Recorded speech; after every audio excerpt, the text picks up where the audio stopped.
after the World Bank has published their India Development Report, we're joined by Mr. Auguste Tano, Country Director for India. And I'd like to begin by asking you your thoughts on really the bright spot for India. Of course, India has been resilient to global growth challenges. Your thoughts on the sectors that you feel will outperform for India, and what are you really optimistic on as far as India is concerned? Thank you very much, Sakshi. I'm happy to say that whilst we have revised our forecast for next year down from 6.6 to 6.3 for the growth rate of India's economy, it is still going to be one of the highest growing major economies in the world. And 6.3% growth rate for next year is still very respectable in the global context in which we find ourselves.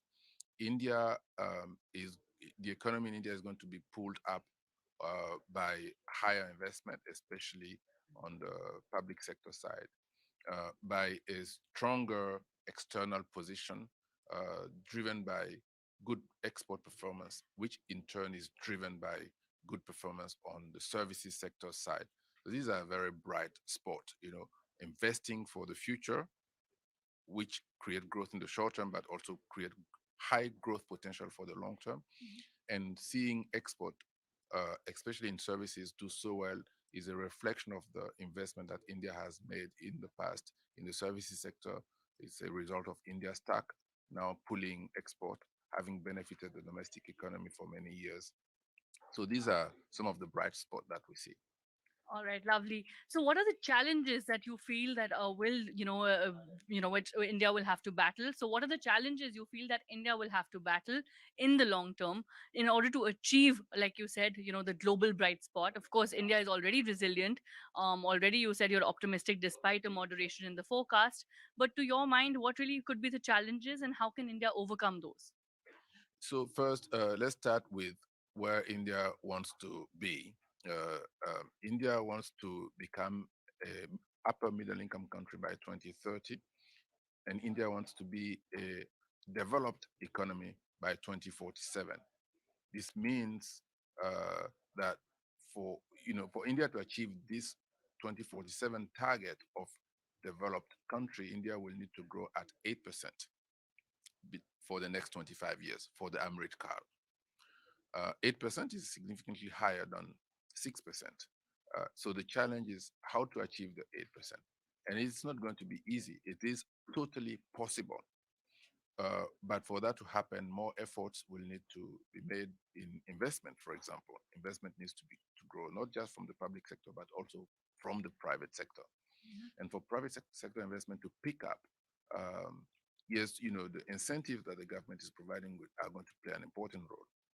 But a number of reforms will also need to be put in place for the private sector to almost voluntarily come in and say, I want to invest big. I want to Right. invest huge in these particular sectors.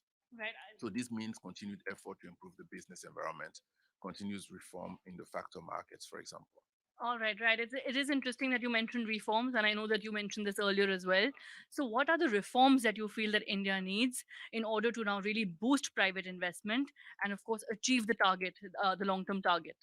So we're doing a lot of work to answer that question. The IDU that we issued today looks at short-term growth forecast. So we have not looked at the deep reforms that are going to be needed to achieve 8% in the IDU. But we're studying them, in fact, in a report that we will hopefully publish in the next few months. And some of the areas we are seeing as areas for needing reforms include, as I said, the factors market. For example, land reforms, uh, labor market reforms, reforms that are needed to ensure that the private sector, especially small firms, have sustained access to finance, not just through connections or through a particular bank that they know, but through a financial system that provides, again, not just short-term finance but long-term finance. Reforms that will bring in, that will crowd in private investment for the green transformation, for climate change. This requires long-term as finance, not just short-term finance from the banking sector, which is doing well, but it's not enough to power an economy that wants to grow at 8%. But All right. we'll come back to you with more findings when we finish our report. Sure, sure. It is interesting that you mentioned green finance. And of course, I was reading the World Bank suggesting that there is a immense need really now to approach green finance differently. So, how do you think India can sort of achieve this? And by when do you think India can get there with a new approach, a fresh approach to green finance? So let me say that India has started well.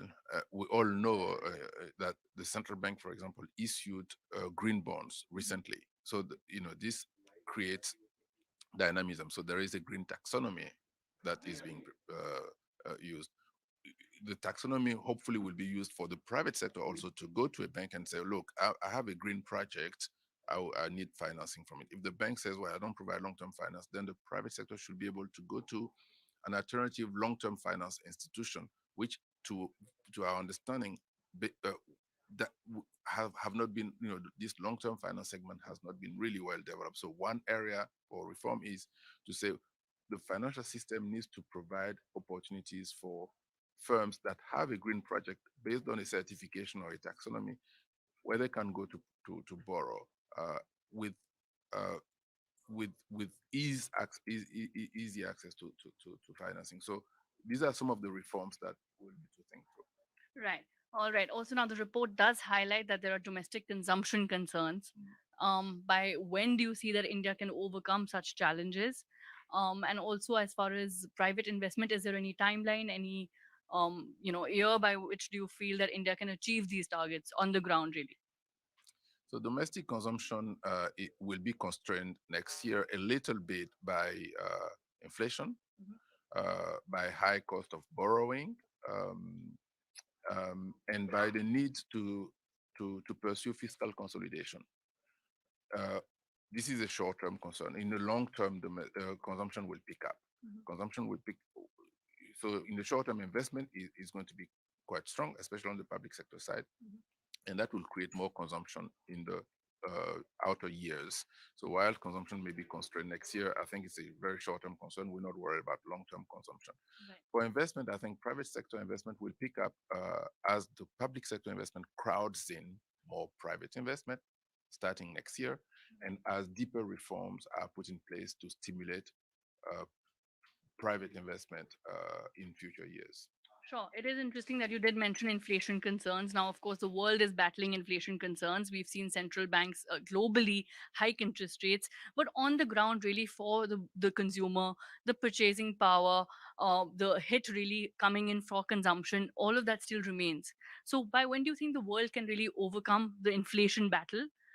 That's one. And do you see this now turning out to be like a K shaped recovery for India in particular, given the consumption concerns?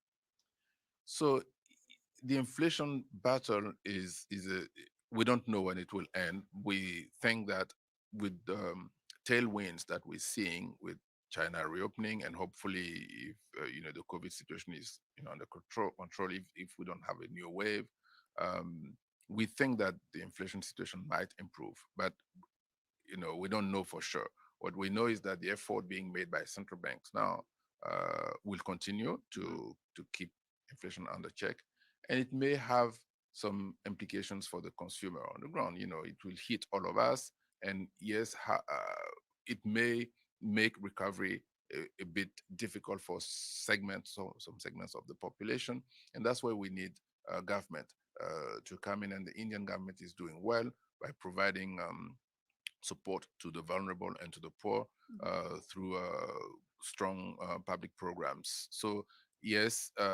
unfortunately, the inflation and now we heard with the OPEC situation decision, all this will may add to inflationary pressures. But Right. but we're lucky to have in many countries government in program in place to support the vulnerable and the poor. All right. So just last question, really, please. Given the fact that, of course, the world, as you said, has battled the pandemic, has battled the Ukraine war, is continuing to witness the crisis they're emerging even now. So, of course, human capital development is the need of the hour. And how do you think globally we can focus on this? And how do you think India can really work on this? Thanks for this question. This is so important that we be reminded that in order for an economy to grow sustainably in the long term, we need human capital. Human capital is an important input in the growth process. Growth relies as much on physical capital as it does rely on human capital. In my view, in fact, human capital plays a much bigger role than physical capital. So yes, investing in human capital is very important. It's not just good for inclusion, but it's really important for growth. Countries are investing in that. After COVID, we realized that the world lost a lot. We have what we call the learning loss. On average, countries lost about 1 year of learning. So we need to reinvest now to recover that lost. Many countries are doing well, including India, in recovering the loss, but more investment will need to be made uh, in schools as well as out of schools to reach those who dropped out, who may not have skills today to work, especially among the youth. Investment needs to be made in vocational training to reskill them. Investment will need to be made also in adult workers who may lose their job because of the green transition. Uh, but they need to work elsewhere in the economy and they may not have the skills, so investment will need to be made to reskill them so they can work in newer segments of the economy. And of course, it's also very important that when the investment is made in human capital, especially in the human capital of women, we make sure that they also work. So it's not just enough to invest in human capital. It's very important to ensure that the human capital is productively used to contribute to growth. Right, and translates on ground, really. Thank you so much for this interaction and thank you for your time. Of course, there's lots of scope to learn constantly, as you said. And of course, we hope that all of these measures, really, all the reform measures that you've discussed, one can implement soon and one can see life really changing on the ground soon. Thank you. Thank you. Thank you.